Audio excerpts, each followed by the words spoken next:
Hadiri Yudisium FKIP Unpati di Langgur, penjabat Bupati Maluku Tenggara berpesan untuk meningkatkan kualitas pendidikan. Penjabat Bupati Maluku Tenggara Samuel Huwai menghadiri Yudisium Fakultas Keguruan dan Ilmu Pendidikan atau FKIP Universitas Patimura yang dilaksanakan di Aula Kantor Bupati setempat pada Rabu 8 Januari 2025. Huwai di awal sambutannya mengucapkan selamat kepada para mahasiswa dan mahasiswi yang mengikuti Yudisium, dan ia juga mengingatkan untuk meningkatkan kualitas pendidikan. Menurutnya program ini merupakan hasil sinergi dan kerjasama yang luar biasa antara Fakultas Keguruan dan Ilmu Pendidikan dan Unpati dengan pemerintah Kabupaten Maluku Tenggara.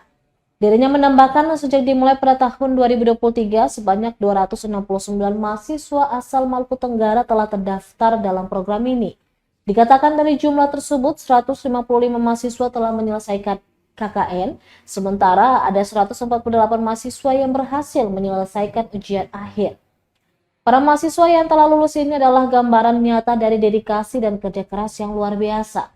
Kerjasama ini diharapkan dapat terus berlanjut di masa mendatang untuk melahirkan lebih banyak guru yang berkualitas.